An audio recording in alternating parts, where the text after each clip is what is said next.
Namaskar to everybody. Thank you so much for making yourself present today for this very important conversation.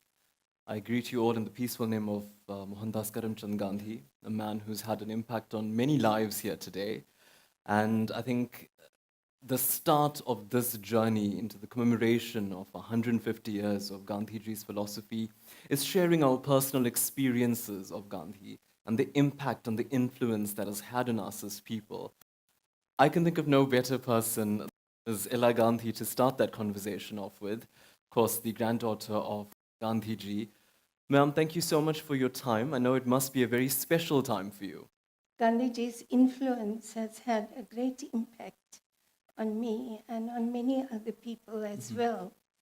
But it's work in progress. Yeah. We're trying to attain some of the teachings, but it's slow, it's difficult, and it's work in progress. You know, often when we talk about Gandhiji's legacy and what he's left behind, I think we do it in two ways. We do it in the present, how can we implement it now? And we do it in the future, how can we create that culture? I want to take it back several years to when you was just 6 years old, a little girl running around in India. And that's when you first met your grandfather. Talk to me about those experiences, because I wonder if we know much of it. Yeah, I feel so privileged that my parents decided to go to India in around 1946-47 period. And at that time, we spent about 3 months in Gandhiji's ashram, Sevagram ashram, and then later in Pune at there was a sanatorium in Pune where I went with my mother and spent some time there with Gandhiji. So on both those occasions, I remember, getting this tremendous experience of being with Gandhiji. For me, as a little child, he was a grandfather, and he was a wonderful grandfather. He was very warm, very loving. I remember that when I was with him, his attention was entirely devoted to me. And he would listen to whatever I had to say. And when we came back in 1940, towards the end of 46 and beginning of 47, he wrote letters to me, two letters. It was a difficult time for him, though. He was going through so much during that time. Of course, India walking toward independence. He wasn't happy about partition. And he writes you a letter. Yes, he wrote me a letter. And when I think of it, so many of us would write to the adults, we would write to parents, and we would say, give our love to, the children and that sort of thing. But no, Gandhiji wrote personally to me as a 6-year-old. And during that time, when he was so stressed, so busy. So it just shows, number one, the love that he had for us. And number two, the respect that he showed to little children in order to, to write to us. And to write to us, importantly, he told me that I should learn to observe silence. And when we think of it today, how important silence is. Because that is when you can contemplate, that is when you can think about what you're going to say, what you're going to do, how you're going to lead your life. All those things happen when you have a moment or a time of silence. So it's so important, and this is what he, told me. So he was writing to me as if I was an adult. And that respect, I think, is very, very important. And I feel that today, in today's world, respect is one of the very, very important aspects. Because if we learn to respect people as individuals, regardless of your age, regardless of your race, regardless of your beliefs, you respect each other, then we wouldn't have the kind of problems that we have today. Yeah. I mean, you say respect was a great fundamental you took from your grandfather. He wrote you a letter. He addressed a letter to you at 6 years old. Um, and one then begins to think about, the Gandhi family itself, having this legacy to uphold and to live, such gravitas of a man. Um, was it at any point challenging for the descendants of Mahatma Gandhi to implement this, to imbibe and inculcate this philosophy of respect that you speak of? Yes, it is difficult because sometimes we don't know what other people expect of us. We, as I said at the outset, that we are trying, but we're not there. We are not Mahatma Gandhi. Mhm. We are his family, and we try to implement his ideas. But if we fail, we say, forgive us for that. Mhm. But we are trying. And I think that, you know, it's so important, not just for myself, because I'm not talking now just about me, but about all the people who have been influenced by Mhm. him. It is so important to understand that when you want to change people or when you want to bring about changes, Mhm.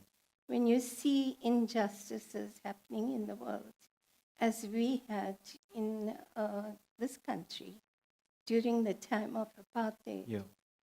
you have to do something to change that. So it is about change, changing the attitudes of people, changing the racist attitudes, changing the idea of discriminating against a person. No matter what the discrimination is about, you shouldn't discriminate Mhm. against people on the basis of whatever, whether it's religious Yeah. discrimination, race discrimination, whatever it is. Mhm. We shouldn't discriminate against others. Mm. But to change that attitude, you can only change it through love and respect. Yeah. And was that the lesson, the Yes. experience that was given to you at 6 years old and subsequently your family?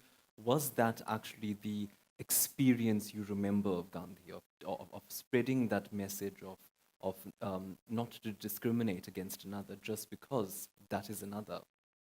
Yes, absolutely. That was a very important lesson that we learned from Mhm. early childhood.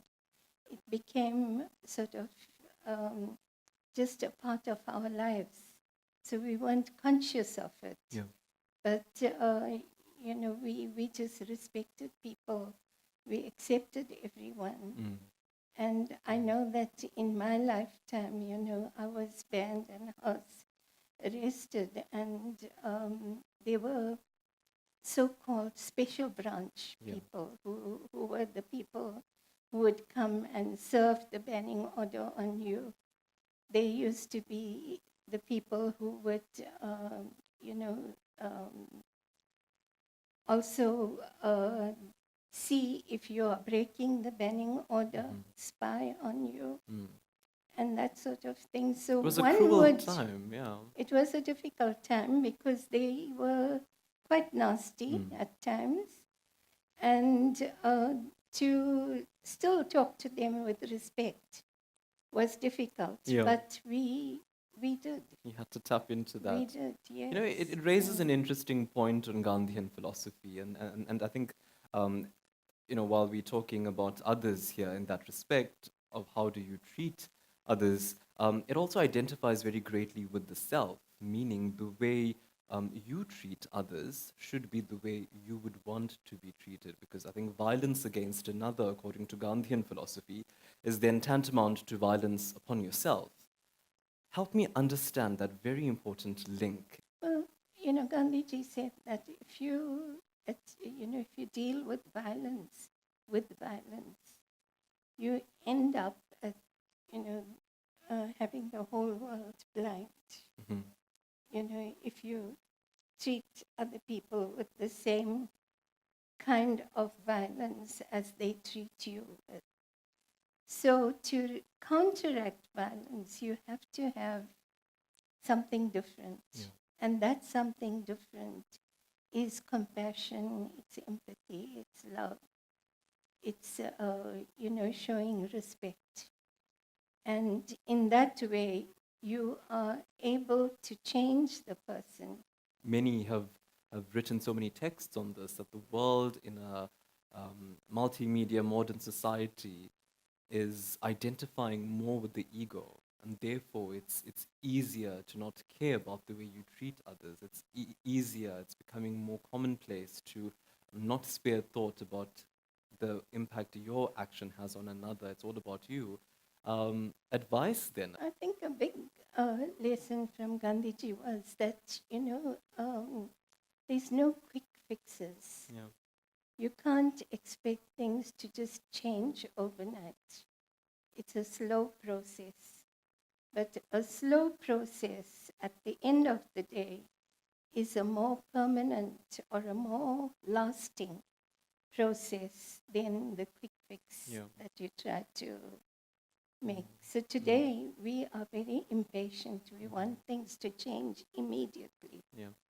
And so when we can't change things immediately, we use violence, we use all kinds of remedies that, bring about quick fixes, like putting the person away, hang the man, or do those kinds of things. I think this the first Satya Vaarta that we have on the occasion in the celebration of 150 years of Gandhian philosophy and Gandhiji. Um, and on that note, one can then not distance this entire memory from truth. And I think globally there's this strong pursuit for truth, with many people wanting answers as to why they were wronged or why they had to suffer an injustice. Um, and when you observe that, what do you think should be the mechanism to provide that truth? Because ultimately, I think, according to Gandhi, all humans heal best under truth. Gandhiji said, that truth is not one. There's a lot of truths in the world. So each person sees truth in their own, the way they would observe truth. Yeah. So the most important thing is for us to begin to understand how is it that you are, seeing the issue. When you're looking at the truth, what aspect are you looking at? So to understand you, I have to have that, ability, and also, just inclination, not to be arrogant, which we are on many occasions. We think that we possess the truth. If we become humble and say, no, there are many truths. And it's a exceptional truth. constant process of It's a education, constant, which was yeah. very close to Gandhiji's heart in terms of understanding something more about someone or something more about a situation. But I think a final question, and again back to the sentimentality of it, because I think the point of this Satya Vaarta is to understand the life experiences that people have taken from Gandhiji. Draw on one for me, one that was very special for you, and share it with the world, and encourage them to draw from that, and in that way continue the Gandhi legacy.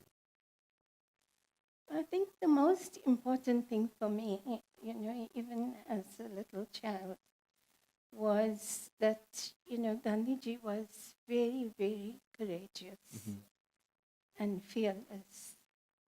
And,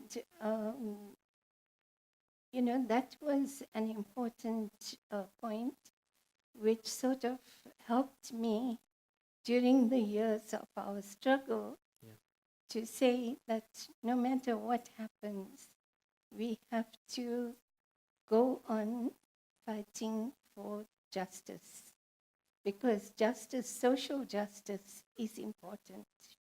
it is the truth. Social justice is like the truth, similar. Both of them can be equal, sort of. So when you are, confronted with injustices like we were confronted with, then you can't hide away and say, let it carry on. You have to do something about it. And this was the lesson that he learned at Pietermaritzburg. Mhm.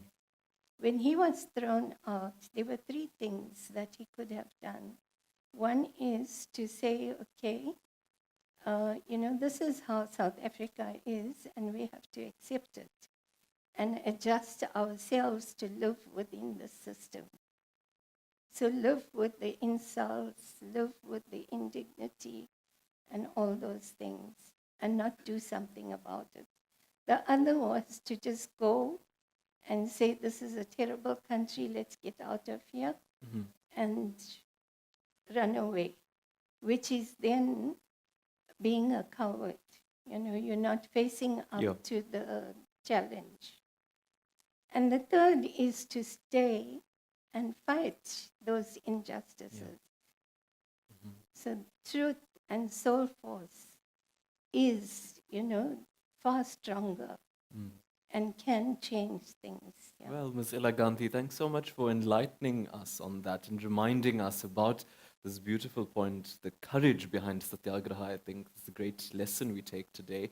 And of course, sharing those close memories. I'd love to read that letter sometime.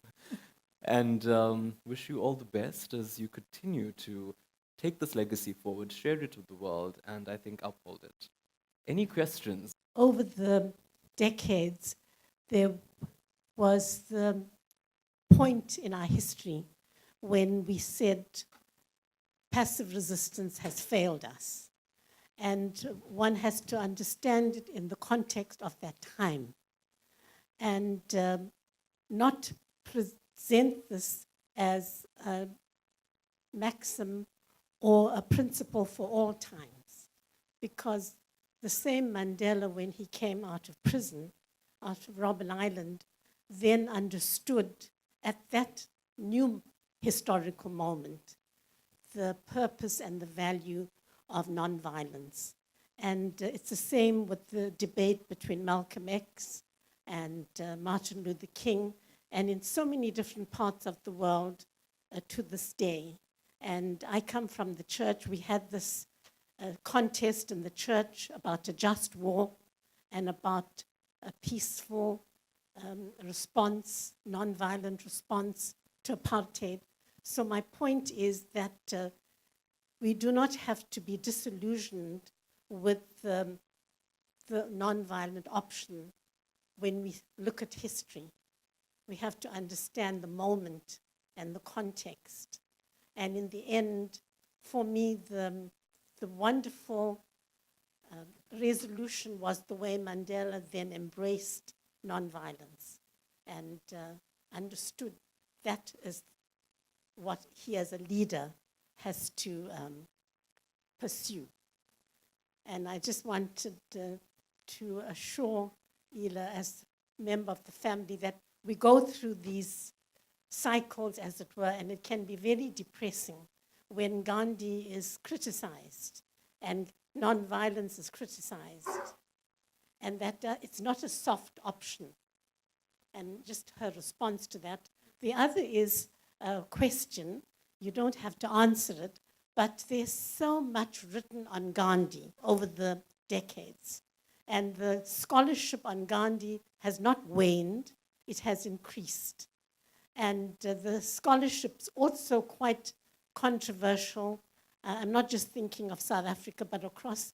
But in the end, do you feel you need to follow this trajectory of Gandhian criticism? We were talking about that as we were preparing for our conversation, and that's exactly the point we spoke about, that journey of the piece, the journey of that point, and the criticism against Gandhi. I don't know your thoughts on that. Gandhiji, spoke about the whole concept of passive resistance.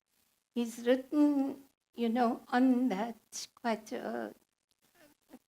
lengthily, because he believed that when we use the word passive resistance and the way people perceive passive resistance is that, there's a minority of people who are weak and they don't have the power that the majority has, and therefore they opt for passive resistance.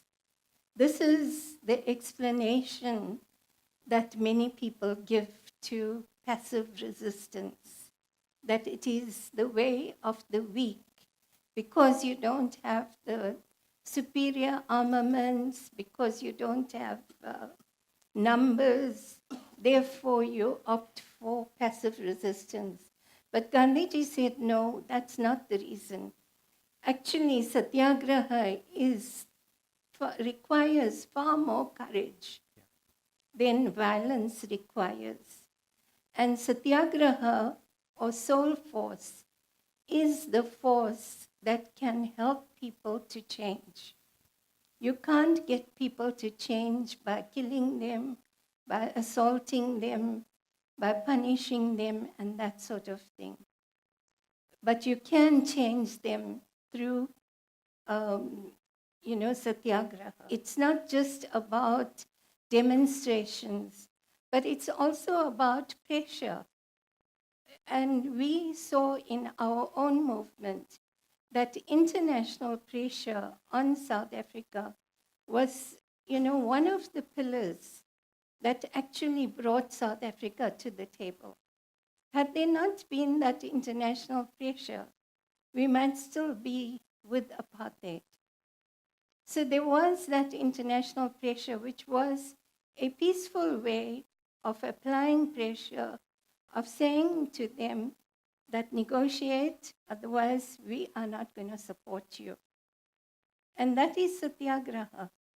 So satyagraha has many dimensions, and one needs to look at those dimensions. The second thing about the criticism, most of the people who have criticized Gandhi as a human being. They haven't criticized because they don't have a proper or any argument to say that nonviolence is bad, that you shouldn't practice nonviolence. I haven't seen anyone saying that. They may say that violence is better, but they won't say that nonviolence is bad. And there's a difference between the two, a big difference. So I haven't seen criticisms of Gandhiji's ideas. When he talks about values, when he talks about empathy, when he talks about love, nobody has said that people shouldn't love. Nobody has said that people shouldn't, have empathy. So when you read the criticisms, you see that they are criticizing a human being. A human being is fallible, all of us. We all have skeletons in the cupboard. And somebody someday may take them out and say, well, this person was like this or was like that. Yeah. So that makes no difference, because what we taught, what we are saying, what we did is different from all those other skeletons. So that's the second point. But I just want to make one other point, and that is that, and this is a small story. I like telling stories. Yeah. Once Gandhiji was traveling on, in a ship, and on the ship there were some youngsters, and they decided to bring out a magazine, a little write-up, and they called it Scandal Times. So you can imagine what was in that, in those articles. And they brought it, they wrote these articles, and they brought it to Gandhiji to ask him, so what do you think? we want to distribute this amongst the passengers. And Gandhiji read this, and then he kept quiet. So these youngsters came to him and said, okay, you've read it now, so what do you think? And Gandhiji then took off the clip that was holding the papers together and gave them back all the papers. And they said, but Gandhiji, you haven't told us what you think. And he said to them, I've taken the most precious thing. Yeah. Well, wonderfully explained, Ms. Gandhi. Any other questions? Another point you'd love to raise? I see a couple more there. From the discussion that has emanated thus far, we could see that it is anything but passive, in a kind of negative way. Actually, it was a very active moral force, so that I thought I just mentioned that because unfortunately, that word somehow creates a kind of negative effect. But I saw it eventually that it is a powerful moral force, a very active force. Okay, thank you. Not one single word formed the basis of partition. Partition itself, the final word has never been spoken. Not by Nehru, not by Vallabhbhai Patel, not by Rajagopalachari, none of them. None of them were able to speak the absolute truth to confirm that partition was possible. But partition became a fact of life, and to this day nobody knows that it was untruth. Your thoughts on that partition and the journey it took through that time? Well, there is historic evidence that India was one. It was always together. There were no two different, countries. It was one continent. But during that time, there were lots of influences, maybe untruths, maybe, I'm not sure what we have seen the film recently that was brought out. I can't remember the name, but it was about how partition took place. So there are many theories and many, historical sort of evidence and facts that have been put forward about how it happened. But the truth is that the violence that took place and the many, negotiations that Gandhiji was involved in, he wasn't happy about partition at all. And it is true that when there was, this violence taking place, the British Army was not successful in stopping the violence. They themselves have claimed that one person was able to stop the violence when the whole entire British Army couldn't stop it. And this has been recorded. It's a historic fact that he managed to stop that violence. So again, it's that, moral force of, truth that can change things. But not all of us have that capability. As I said at the beginning, I am sitting here, I am talking to you. I also want to learn from you. All of us are experimenting, like Gandhiji himself said. His life was an experiment with truth. So we're all trying to find the truth. Mm-hmm. And hopefully, one day we will all come together and there will be no violence on this earth. Let's hope that that day would come. We'd like to thank you so much for being a part of this conversation, a very sentimental time to have people listen to this engagement. I think it's the greatest way to take the message of Satyagraha and Gandhi's philosophy forward, because if you tell somebody else about this, then I think they'll do the same, and eventually the whole world becomes one big happy family of peace, truth, and justice. So thank you very much for your time.